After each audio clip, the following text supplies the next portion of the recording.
Allô? Je vous ai endormi. Merci beaucoup, Axel, pour la présentation, hein.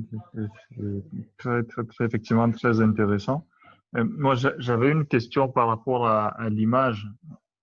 Est-ce que ça, je veux dire, notre image renvoie forcément à à ce sur quoi on est passionné ou pas? Est-ce qu'il y a un lien entre l'image qu'on envoie et la passion par rapport aux choses qu'on aime faire le plus? Moi, justement, je pense que l'intérêt de connaître son image, c'est de voir s'il y a un moyen d'insuffler cette passion-là dans cette image. On peut avoir une image euh, uniquement basée sur les compétences, sur des aspects purement académiques, mais pour moi, elle ne différencie pas de quelqu'un qui sortirait de la même école ou qui aurait fait la même expérience professionnelle. Et c'est là où justement la passion peut venir apporter un peu un zeste de différenciation, de folie et d'originalité. Et cette passion-là, justement, je pense qu'elle peut se communiquer soit déjà par rapport à ce qu'on va mettre en valeur dans son CV, soit par rapport à la façon dont on va mettre en lien des éléments de sa lettre de motivation sans faire une lettre de motivation, soit par rapport à ce qu'on va exposer en, en entretien. Et même sur les réseaux sociaux. Par exemple, sur les réseaux sociaux, on a toujours une section, si je prends l'exemple typique de LinkedIn, où on peut dire qu'est-ce qui nous motive, qu'est-ce qui nous booste, quels sont nos centres, est-ce que c'est d'intérêt, est-ce que c'est du bénévolat, est-ce que c'est par exemple, les dernières technologies sur, je sais pas, les nanotechnologies ou bien sûr même la bioéthique. Mais tout ça, ça va me permettre, par exemple, à travers les différents groupes qui existent sur LinkedIn, d'enrichir, d'apporter une particularité à notre image et d'avoir une image qui va orienter aussi notre carrière vers quelque chose qui nous correspond beaucoup plus.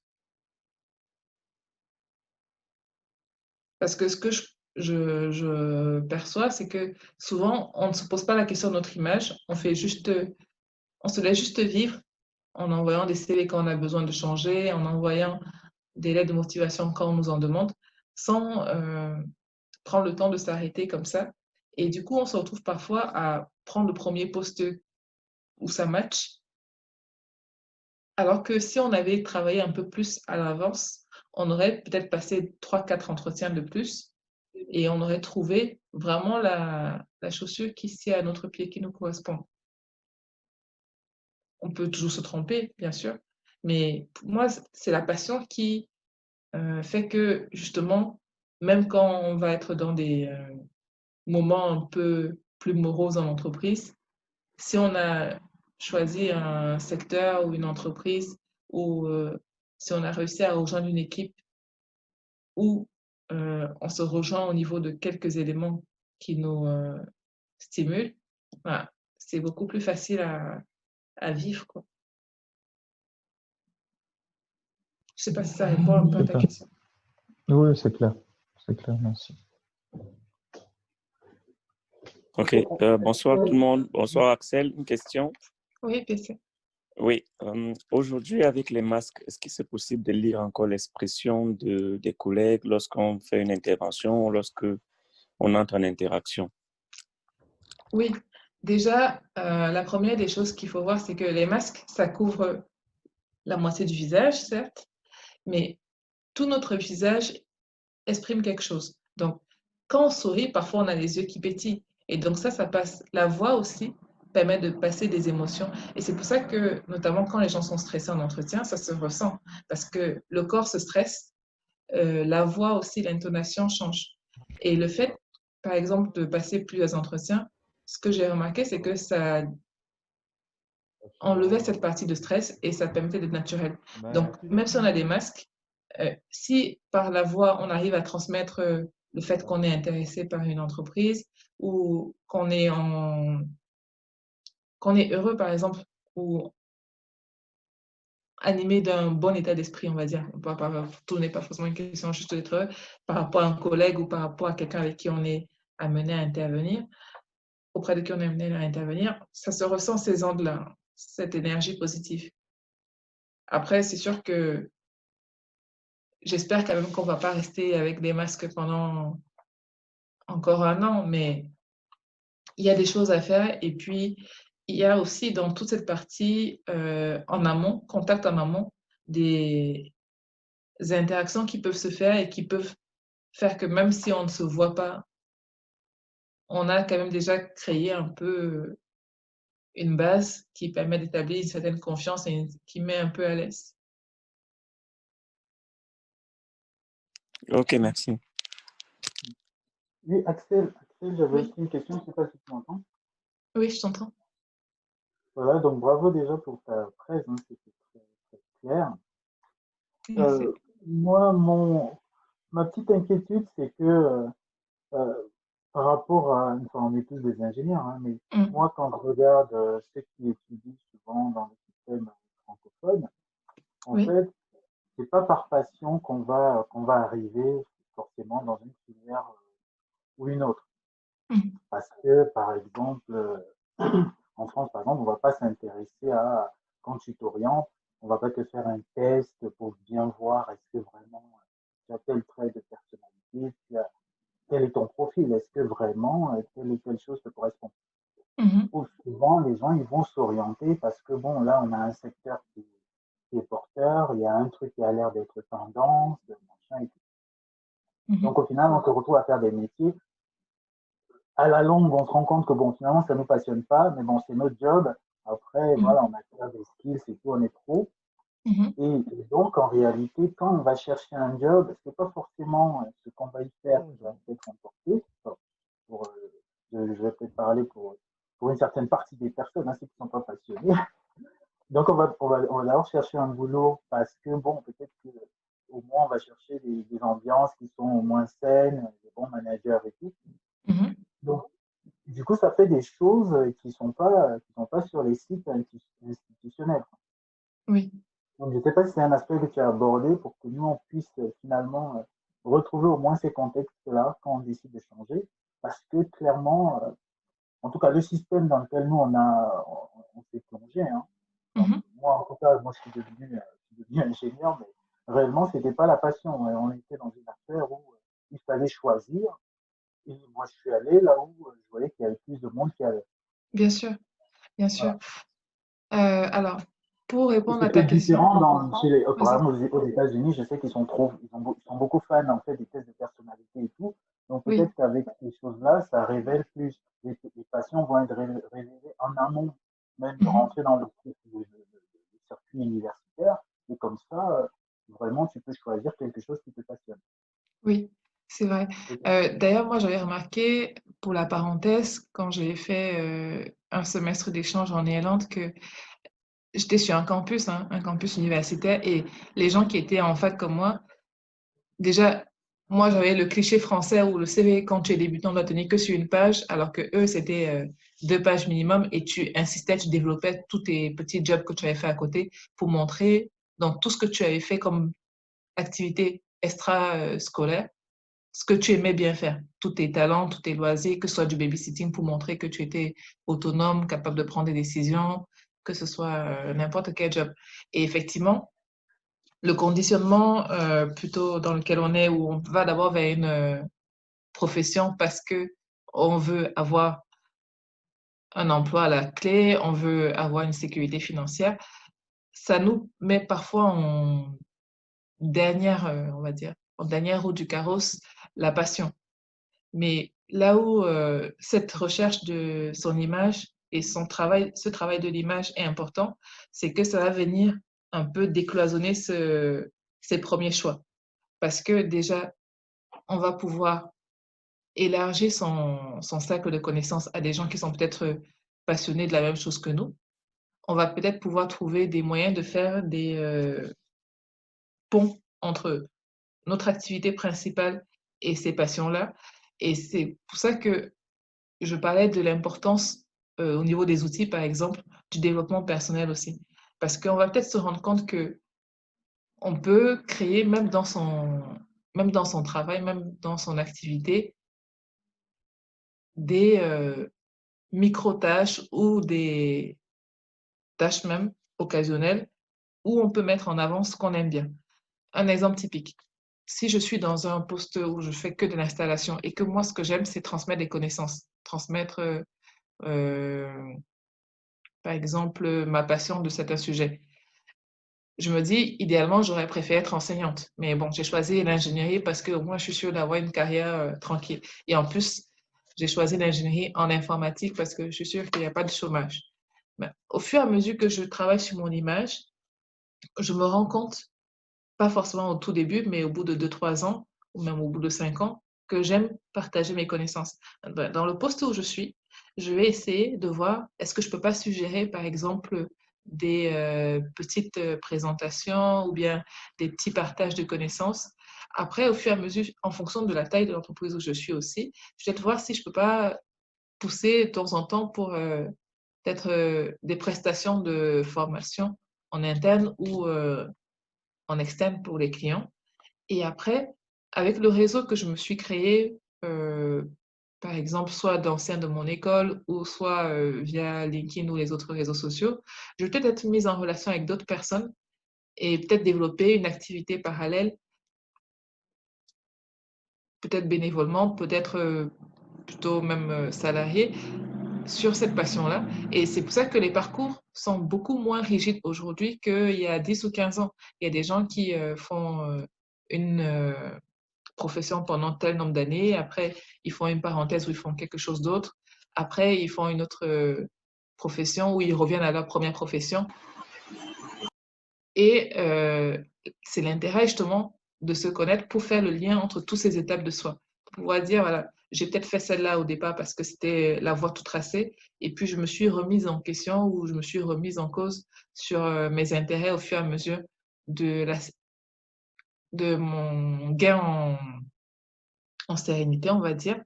Et puis, j'ai tenté autre chose. Je me suis autorisée à tenter telle passion. Et puis, on a aujourd'hui la possibilité de tenter ces passions-là, peut-être déjà à petite échelle, et puis voir si ça nous prend totalement en fonction de la passion pour en faire un emploi. J'ai par exemple l'expérience d'un collègue qui avait bossé avec moi dans la première boîte, et puis sa passion à lui, c'était le poker.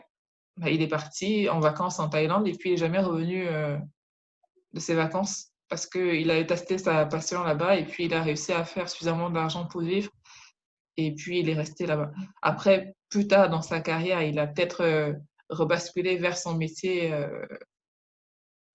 d'informaticien. Mais récemment encore, je connaissais quelqu'un qui a fait une parenthèse dans sa vie pour vendre du matériel high-tech parce que c'était ça sa passion. Il a monté sa structure et après, il est revenu sur un autre de ses parcours professionnels. À partir du moment où on sait expliquer son parcours, à partir du moment où on sait comment faire des passerelles entre les différentes passions ou les différentes activités qu'on a, on réussit à convaincre les autres. C'est pour ça que c'était la première partie de ma présentation, l'image. Si on n'est pas au courant de son image, si on se laisse vivre, par exemple, on va avoir un trou dans son CV, on ne va pas savoir comment l'expliquer. Mais si on sait comment exploiter ce trou-là pour dire, voilà, cette année-là, cette année sabbatique ou cette année de break, je l'ai prise parce que j'ai voulu tester telle ou telle chose qui m'ont permis de développer telle compétence, ça devient une force au lieu d'être une faiblesse et on peut rebondir dans la sphère professionnelle en s'inspirant aussi de ce que ces anglo-saxons dont tu parles ont comme facilité par rapport à nous. Ça va juste nous prendre un peu plus de temps. Parce que aussi, par rapport à notre parcours, à notre culture, il va peut-être falloir se faire violence. Parce que c'est prendre des risques de se dire, est-ce que je peux vraiment travailler dans ma passion? Il y a quelques années, à part les artistes, je me disais, il y a très peu de gens qui disent vraiment qu'ils ne sentent pas leur travail et leur peser parce que ça les passionne. Mais je me suis prêtée au jeu en me disant à un moment donné, quand on a arrêté de travailler il y a quelques années, mon mari et moi, pendant une année pour faire un break. Quand je suis revenue, je me suis dit, voilà, je vais passer les entretiens et je vais avoir pour objectif de mettre en valeur cette année qu'on a arrêtée, où on n'a pas travaillé. Il y a certaines personnes qui ont été déstabilisées par les entretiens qui m'ont dit, ouais, bon, vous devriez peut-être demander moins de revenus, hein, baisser vos prétentions salariales parce que vous n'avez pas travaillé pendant un an. Et puis, il y en a d'autres qui ont apprécié le fait de dire, voilà, on est un peu sorti des sentiers battus. Pendant une période, on s'est remis en question, on a voyagé pour aller voir ailleurs aussi si c'était mieux, pour se poser des questions sur ce qu'on avait comme acquis en France, ce qu'on avait aussi comme acquis professionnel, savoir ce qu'on ne voulait plus. Et pour moi, ça a été vraiment bénéfique dans la mesure où ça nous a permis de, en tout cas personnellement, ça m'a permis de casser ce plafond de verre, de me dire, voilà, je peux demander plus de choses, pas que financièrement, mais même professionnellement, je peux rechercher une entreprise où je vais arriver avec une attente particulière sur l'équilibre entre, par exemple, la sphère personnelle et la sphère professionnelle, où je vais, par exemple, rechercher l'importance d'avoir plus de partage parce que c'est ce qui m'attire. Et ça, je ne l'aurais pas fait au début de ma carrière parce que j'étais trop dans l'image, voilà, je sors d'école, il faut que je travaille parce que c'est la voie directe, parce que je dois être dans l'informatique parce que là, c'est peut-être quelque chose qui me plaît un petit peu, mais c'est surtout un secteur ingénierie qui me permet de trouver un emploi sans me poser de questions.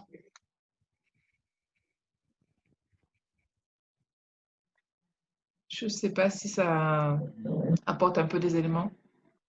Oui, oui, non, non, c'est parfait. Merci. Merci, Axel. Bonsoir, Salut. Bonsoir.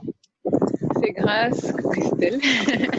J'ai pris un peu la présentation en cours et du coup, je sais pas si si ma question a déjà été répondue ou pas. Mais du coup, c'est pareil dans l'image de maths par rapport aux personnes qui ont peur d'être licenciées ou de présenter un licenciement. Est-ce que, justement, pour le mettre dans le CV ou pour le présenter en entretien, tu as des conseils sur ce type d'interruption de parcours? Alors, j'ai des pistes, mais étant donné que je n'ai pas moi-même vécu de licenciement, je peux être maladroite, hein. Mais la première chose que j'ai pu lire un petit peu à gauche, à droite, ou que j'ai pu percevoir avec quelques échanges avec des personnes, c'est il faut d'abord dédramatiser le licenciement. Il faut savoir pourquoi est-ce qu'on a été licencié. Si on a été licencié parce que c'était un licenciement économique, on n'est pas responsable de la situation. Mais il ne faut pas s'appesantir dessus. Il ne faut pas arriver et dire en première chose en entretien, oui, j'ai été licencié et ce n'est pas ma faute. Si on a été licencié parce qu'on a déconné, OK, on a peut-être des torts, mais là aussi, il ne faut pas non plus tendre le bâton pour se faire battre.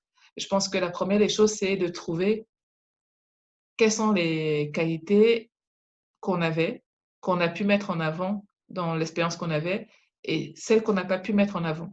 Et présenter cette interruption-là comme une deuxième chance de faire mieux, en fait. Par exemple, pour illustrer ça, j'ai eu à échanger avec des personnes qui avaient eu un trou qui n'était pas de leur fait ou qui n'avaient pas pu, par exemple, trouver un emploi parce que les situations économiques ou contextuelles avaient changé. Je dis, quand tu arrives en entretien, tu arrives avec 100% de points, en fait. Tu arrives avec toutes tes opportunités. Quand tu as ton CV, le recruteur, il va avoir quelques minutes, il ne va pas avoir le temps d'aller dans le détail de toutes tes expériences. Donc, c'est à toi de trouver le moyen de raconter une histoire qui soit positive. Parce que si tu racontes des choses négatives, tu te tires des balles dans le pied, donc tu t'enlèves tes points de départ. Les autres, ils auront toujours l'opportunité de te juger ou de te dénigrer, mais ce n'est pas à toi de leur donner des munitions en plus. Donc, ce que je dirais, moi, c'est premièrement, vraiment prendre le temps qu'il faut pour dédramatiser la situation. Deuxièmement, se focaliser sur ses qualités, sur ce qu'on a pu mettre en avant, et puis sur ce qu'on aimerait mettre en avant. Et puis, aussi, quel que soit le contexte, la façon dont on est parti de son entreprise précédente, ça, par contre, tous les recruteurs ou les sites qui sont spécialisés le disent, c'est pas la peine de venir verser son venin sur une entreprise qui vous connaît pas. Quel que soit ce qui s'est passé avant, il faut vraiment essayer de présenter les choses, même si c'est des choses négatives, sans trop mettre d'aigreur, sans trop mettre de colère, de ressentiment, en disant voilà, les choses ne sont pas passées parce qu'on n'était pas forcément sur la longueur d'onde, on n'était pas synchro sur tous les sujets avec les mots qui vous correspondent. Il ne faut pas pomper les mots de quelqu'un d'autre parce que ce ne sera pas naturel. Mais là, j'ai l'occasion de repartir d'une feuille blanche, de partir sur des nouvelles opportunités, de tester autre chose. Et pour moi, plus on va avoir, et c'est pour ça que je disais que c'est important de passer quand même un certain nombre d'entretiens, plus on va avoir d'entretiens à passer, plus on va avoir l'occasion de s'exprimer et de trouver les mots justes pour dire ce qu'on veut dire, mieux raconter son histoire.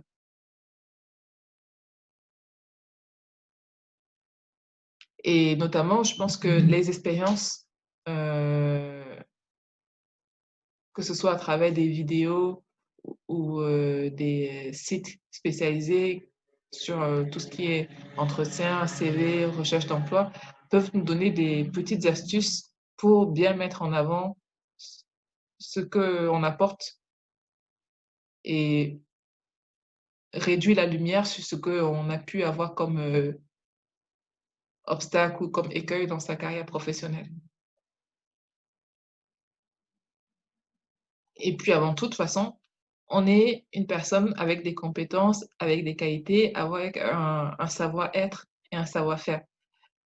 Les emplois qu'on occupe, le parcours qu'on a, c'est comme à l'école. Les échecs qu'on a, ça peut nous mettre à terre ou ça peut nous aider à nous renforcer. Il ne faut pas qu'on se laisse abattre par rapport aux difficultés qu'on peut avoir eues. Il faut surtout garder vraiment la confiance en soi. C'est pas évident, mais je pense que ça se travaille.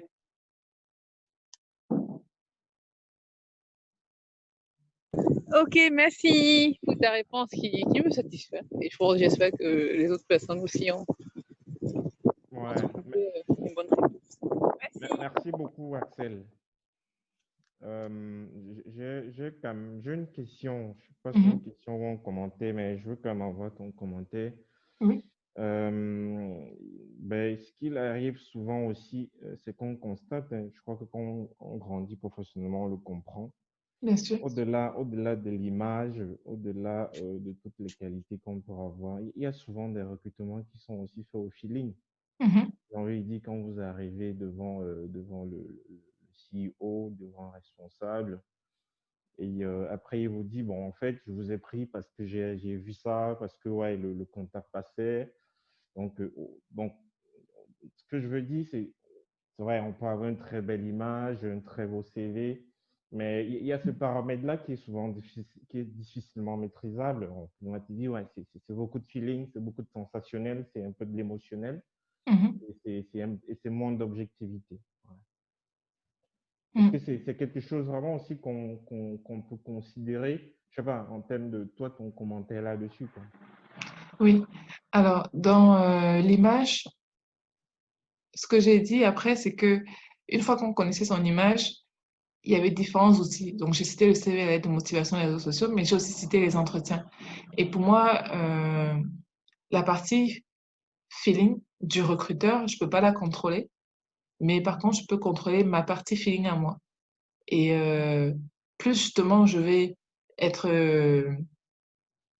sereine avant l'entretien, préparer un petit peu psychologiquement, mais aussi en connaissant un peu l'entreprise, en connaissant un petit peu le poste et en me connaissant moi-même, plus je pense, je vais être en mesure de me donner les moyens de créer cette alchimie avec le recruteur.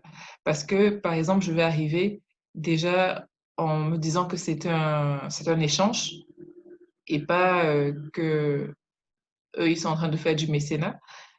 Je vais arriver avec l'intention de réussir mon entretien, en me donnant les moyens, même quand je vais être amenée à avoir des questions déstabilisantes, je vais essayer de me dire, voilà, c'est un échange et je suis là pour, entre guillemets, vendre quelque chose, vendre mes compétences, mais vendre aussi ma personnalité.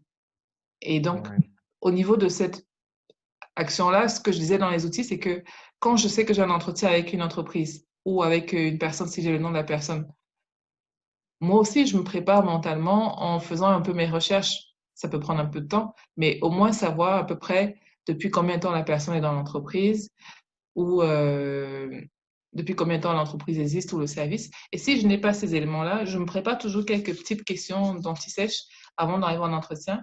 Comme ça, quand je vais avoir la personne qui va me poser des questions sur moi, pour décontracter un peu l'atmosphère, je vais aussi lui renvoyer une partie de ces questions-là avec un petit sourire ou un air décontracté, même si je peux être un peu stressée en intérieur, mais pour que la personne sente que c'est vraiment une relation équilibrée que je veux créer et que je veux me projeter dans son entreprise ou dans son équipe.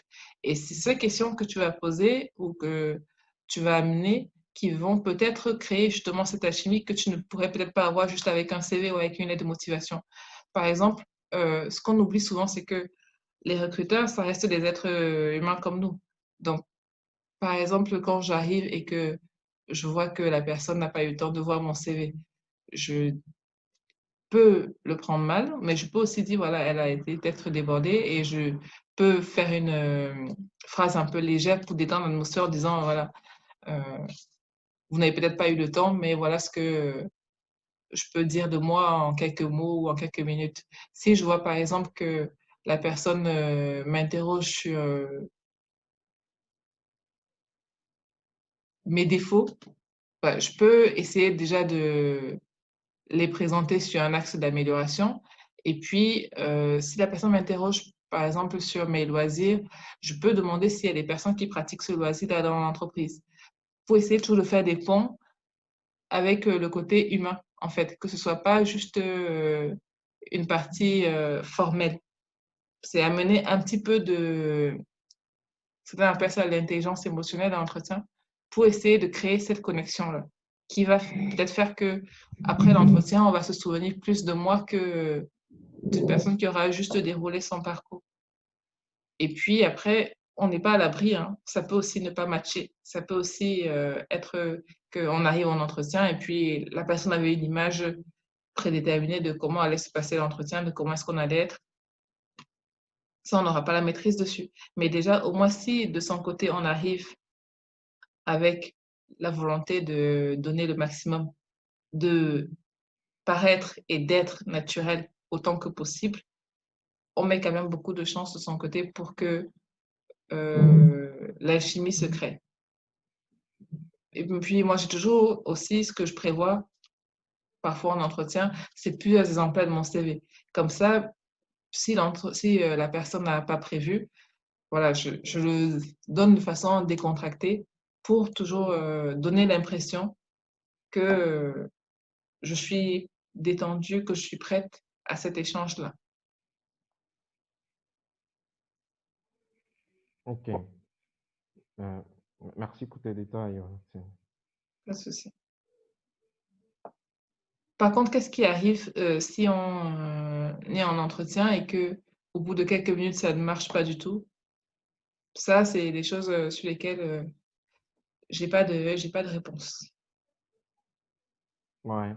Il y a un autre élément ici qui est fondamental, c'est vrai que donc là on parle d'image, mais il y en a certains qui ont une image déjà extrêmement dégradée, que ce soit à l'intérieur de l'entreprise, Mhm. et que ouais, il faut rétablir. Et bon, on travaille souvent dans des domaines qui sont fermés, bon, qui sont grands, hein, mais ça reste fermé parce que l'information circule très rapidement. Mm. Donc, ce sont des cas qu'on a comme ça où des gens ont une image déjà dégradée, très très mal vue, Mhm. et qui se retrouvent un peu dans le cachot de l'entreprise, quoi. Oui, ça c'est vrai. Et Après, pour le fait d'avoir une image déjà abîmée en entreprise et d'essayer de la redorer, euh, ça peut passer par euh, l'élargissement de son réseau. Parce que, par exemple, ce que j'ai remarqué dans une entreprise précédente, c'est que ça se passait pas forcément bien dans mon équipe, mais dans les autres équipes, j'avais pu créer des relations avec d'autres personnes et ces personnes-là m'ont donné des conseils pour atteindre d'autres personnes encore de l'entreprise.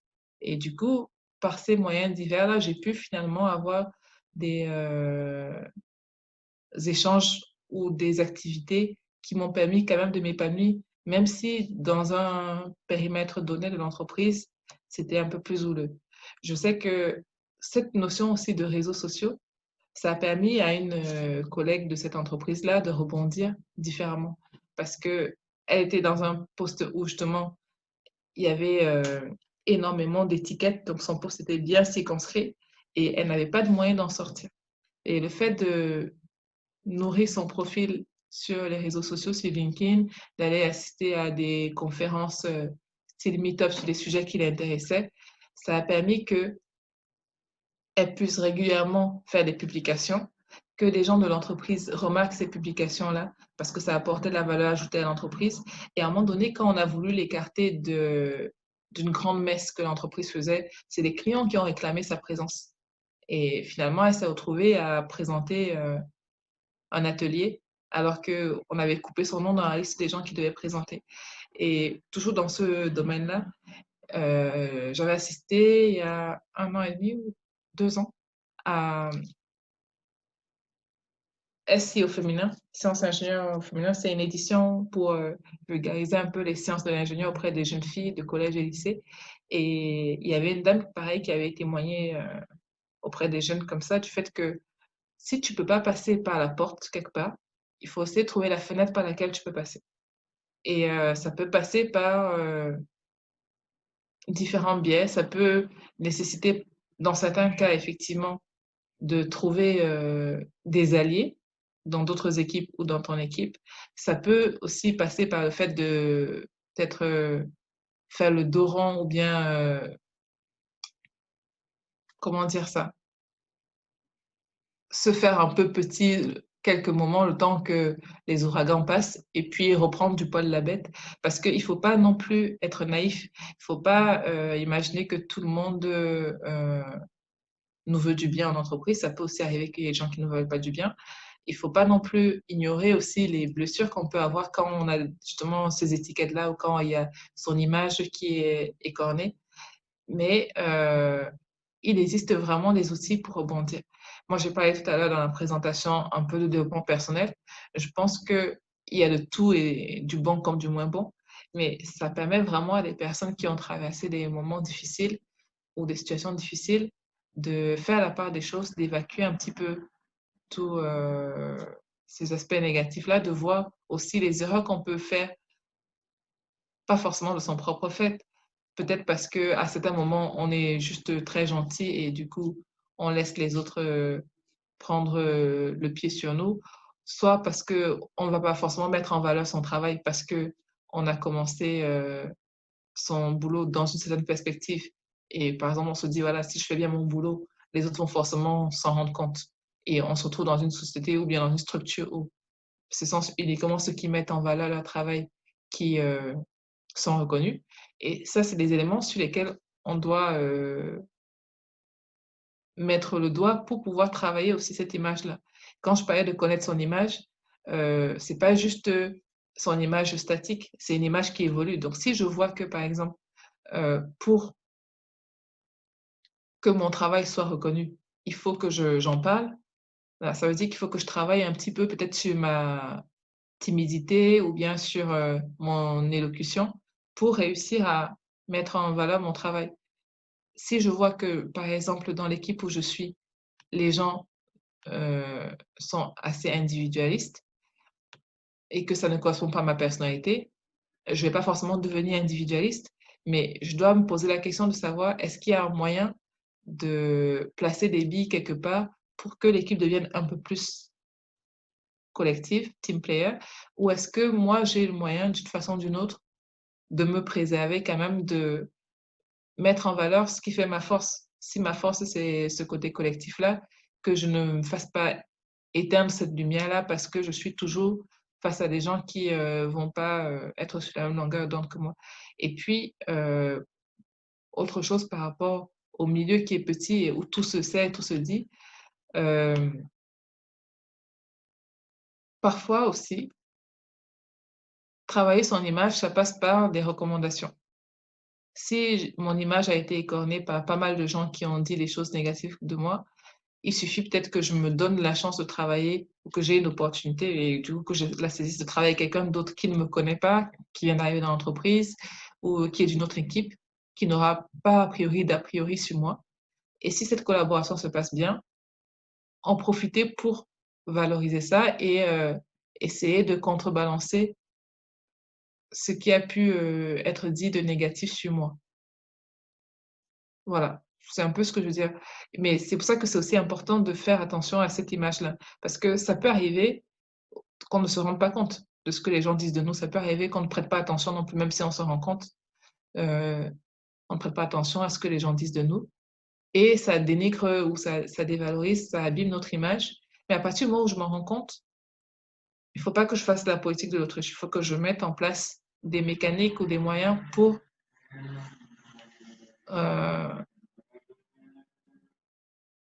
revaloriser mon image. Parce que dans certains secteurs, c'est vraiment préjudiciable. Si on ne fait pas attention à son image, on peut ne plus retrouver du boulot et c'est pas anodin. Ok.